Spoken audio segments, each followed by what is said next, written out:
Hi friends, எல்லாருக்கும் வணக்கம். எல்லாரும் எப்படி இருக்கீங்க? நல்லா இருக்கீங்களா? Welcome to Sakthi Saravana YouTube channel. இன்றைக்கி வெள்ளிக்கிழமைங்க. பொதுவாகவே வெள்ளிக்கிழமை அப்படின்னா மகாலட்சுமி தாயாருக்கு உகந்த நாள், அதோட சுக்கிர பகவானுக்கு உகந்த நாள். இது நம்ம எல்லாருக்குமே தெரிஞ்ச விஷயங்க. அதோட இன்னைக்கு ஒரு முக்கியமான விரத நாளும் கூடங்க. அதாவது ரிஷப சங்கராந்தி அப்படின்னு சொல்லுவாங்க. இது சிவபெருமானோட வாகனமான ரிஷபத்துக்குரிய நாள், அந்த வாகனத்துக்குரிய நாளுங்க. சகல நலன்களையும் பெற்றுத்தரும் ரிஷப சங்கராந்தி இன்னைக்கு. இந்த பிரபஞ்சத்தை காத்தருளும் சிவபெருமானின் அருளை பெறுவதற்கு பல விரதங்கள் இருந்தாலும் அதில் இந்த 8 விரதங்கள் ரொம்ப ரொம்ப முக்கியமானவைங்க. முதல்ல சோமவார விரதம்.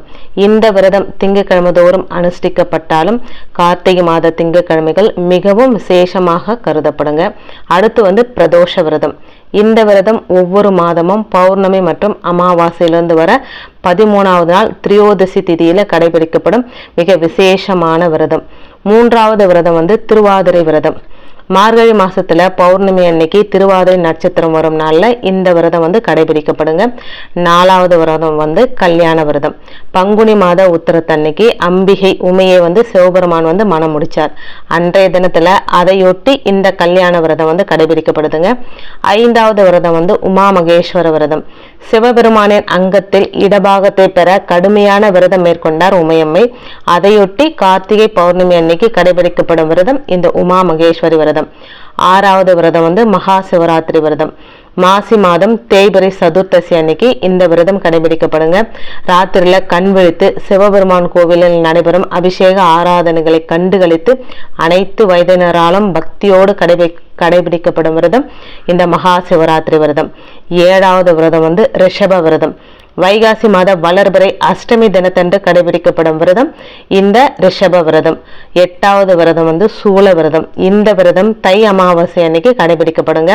பரசுராமர் இந்த விரதத்தை அனுசரித்து பலம் மிக்க பல வெற்றிகளை அடைந்தார் அப்படின்னு புராணங்கள் சொல்லப்பட்டிருக்குங்க. இதை எல்லாவற்றிலும் விட மிக சிறந்ததாக போற்றி கடைபிடிக்கப்படுவதுதான் இந்த வைகாசி மாதம் வளர்பிறை அஷ்டமி அன்னைக்கு வர ரிஷப விரதங்க. இந்த ரிஷப விரதம் பழங்காலத்திலிருந்தே நடைபெற்று வருதுங்க. சிவபெருமானை குறித்து ரிஷப விரதம் இருந்தால் கோடி நன்மைகள் கிடைக்கும் அப்படின்னு ஸ்கந்த புராணம் சொல்லுதுங்க. பகவான் மகாவிஷ்ணு இந்த விரதத்தை அனுசரித்து கருட வாகனத்தை பெற்றதாக புராணங்கள் சொல்லுதுங்க.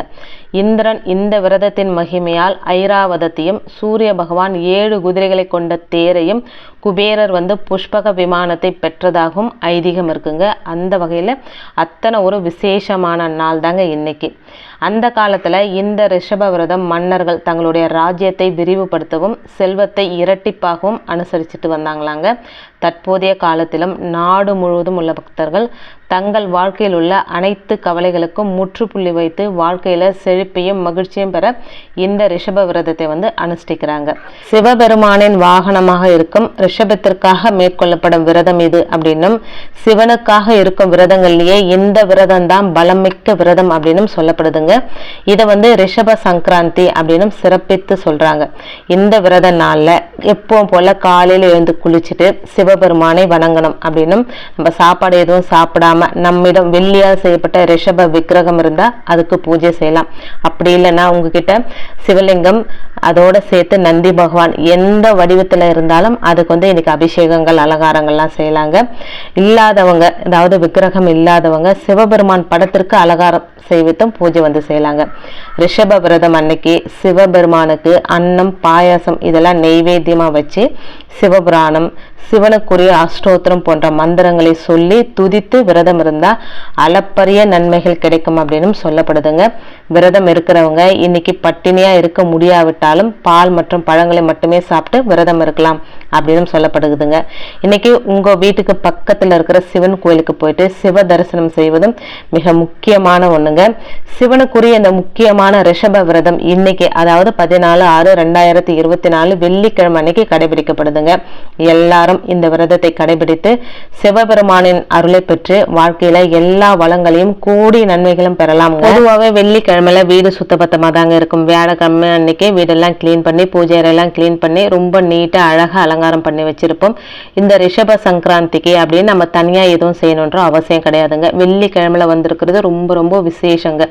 பொதுவாகவே வெள்ளிக்கிழமை அப்படின்னா மகாலட்சுமி தாயாருக்கு உரிய நாள், ஒரு பாசிட்டிவ் வைப் நிறைஞ்ச ஒரு நாள் அப்படின்னு பார்த்தா அது வெள்ளிக்கிழமைங்க. அந்த நாளில் மிகவும் சக்தி வாய்ந்த இந்த ரிஷப சங்கராந்தி வந்திருக்கிறது இன்னுமே கூடுதலான பலனை தரக்கூடிய நாள் அப்படின்னா அது வந்து இந்த நாளை சொல்லலாங்க. யாருமே தயவு செஞ்சு மிஸ் பண்ணிடாதீங்க.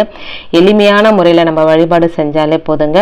விரதம் இருக்கணும்னு நினைக்கிறவங்க காலையிலேருந்து சாப்பிடாம விரதம் இருக்கலாம். அப்படி விரதம் இருக்க முடியாதவங்க பால் பழம் இப்படின்னு எளிமையான உணவுகளை எடுத்துட்டு கூட விரதம் இருக்கலாங்க. சாயந்தரம் வந்து இந்த விரதத்தை வந்து நம்ம முடிச்சுக்கணுங்க.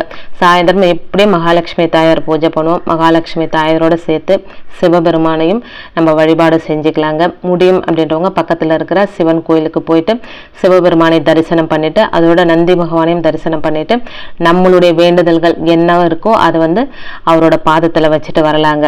நான் வந்து காலையில் வெள்ளிக்கிழமை காலையில் வந்து சுக்கிரவாரை பூஜை பண்ணிக்கிட்டேங்க. சாயந்தரமாக தான் நான் வந்து இந்த ரிஷப சங்கராந்தி விரதத்தை வந்து நிறைவு செஞ்சுப்பேங்க. பொதுவாகவே ரிஷப சங்கராந்தின்னு தெரியும், அதுவும் வெள்ளிக்கிழமை வந்திருக்கிறது உண்மையிலே எனக்கு தெரியாதுங்க. நான் காலையில் தான் இதை நோட் பண்ணேன். இன்னொரு முக்கியமான விஷயத்த உங்களோட சொல்கிறேன் பாருங்க. இன்னைக்கு வந்து மகாவிஷ்ணு சிலை ஒன்று நான் வாங்கிட்டு வந்தேங்க. சின்னதாக ஒரு நம்ம ஆள்காட்டி விரல் அளவு தாங்க இருக்கும். அது வந்து காப்பரில் வாங்கிட்டு வந்தேன். ஏன்னு தெரியல, டக்குன்னு எனக்கு தோணுச்சு, அதை வாங்கிட்டு வந்தேன். உண்மையிலே வந்து இன்னைக்கு ரிஷப சங்கராந்தி அப்படின்றது எனக்கு தெரியலைங்க. நான் நோட் பண்ணவே இல்லை. அதுக்கப்புறமா தான் பார்த்தா எனக்கு ரிஷப சங்கராந்தி மகாவிஷ்ணு வீட்டுக்கு வந்திருக்கிறாருங்க. மகாவிஷ்ணு இந்த விரதத்தை இருந்து கருட வாகனத்தை பெற்றார் அப்படின்றது ரொம்ப குறிப்பிடத்தக்கதுங்க. இந்த நாளில் அவர் வீட்டுக்கு வந்தது எனக்கு அவ்வளோ ஒரு சந்தோஷத்தை கொடுத்ததுங்க. ஒரு பாசிட்டிவான ஒரு வைபை எனக்கு கொடுத்தது. அவர் கொண்டு வந்து வீட்டில் சுத்தமாக கழுவிட்டு மஞ்சள் தண்ணியில் அவர் வந்து உட்கார வச்சிருக்கிறாங்க. சாயந்தரமாக தான் எடுத்து அபிஷேகம் பண்ணி நான் வந்து மகாலட்சுமி தாயார் கூடவே அவரை வைக்க போகிறேன். அதோட வந்து எங்கிட்ட ஸ்படிகலிங்கம் நந்தி பகவான் இருக்கிறாங்க. அவங்களுக்கும் இன்னைக்கு பூஜை செஞ்சு என்னுடைய விரதத்தை நான் வந்து முடிச்சுப்பேங்க. அதாவது பொதுவாகவே இன்னைக்கு வெள்ளிக்கிழமையில முப்பெரும் தேவிகளை வரவேற்பதற்கான தீப வழிபாடும் இந்த ரிஷப சங்கராந்தி வழிபாடும் இன்னைக்கு சாயந்தரம் நான் செஞ்சுப்பேங்க. இன்னைக்கு ஒரு நாள் நாம வழிபாடு செஞ்சோம் அப்படின்னா சிவபெருமானோட அருளும், நந்தி பகவானோட அருளும், மகாவிஷ்ணுவோட அருளும், இந்திரனோட அருளும், மகாலட்சுமி தாயாரோட அருளும், சுக்கிர பகவானோட அருளும், இப்படி எல்லா தெய்வங்களோட அருளும் ஒரு சேர நமக்கு கிடைக்கிற நாள் அப்படின்னு பார்த்தா இன்னைக்கு வெள்ளிக்கிழமைங்க. இதனால இந்த நாளை யாருமே மிஸ் பண்ணாமல் நீங்கள் வழிபாடு செய்யுங்க. நீங்கள் ரெகுலர் பூஜை எப்படி செய்வீங்களோ அப்படியே செய்யுங்க. அதோடு சேர்த்து நந்தி பகவானையும் சிவபெருமானையும் சேர்த்து வழிபடுங்க. அவ்வளோதாங்க. ஒரு லக் இருந்ததுன்னா கண்டிப்பாக நீங்கள் இந்த வீடியோ பார்ப்பீங்க, இந்த வழிபாடை நீங்கள் செய்வீங்க. சிவபெருமானோட அருளோடு சேர்த்து எல்லா தெய்வங்களோட அருளும் எல்லாருக்கும் கிடைக்கட்டுங்க. இன்றைக்கி வீடியோவில் நான் சொன்ன விஷயங்கள்லாம் உங்களுக்கு பிடிச்சிருந்தது அப்படின்னா ப்ளீஸ் சேனலுக்கு சப்ஸ்கிரைப் பண்ணி சப்போர்ட் பண்ணுங்கள். இந்த வீடியோவை உங்கள் ஃப்ரெண்ட்ஸ் அண்ட் ஃபேமிலிக்கும் ஷேர் பண்ணிவிடுங்க, அவங்களும் பலனடையட்டும். இன்னொரு எளிமையான ஆன்மீக தகவலோடு உங்களை சந்திக்கிறேன். அது வரைக்கும் நன்றி, வணக்கமும். Take care and bye friends.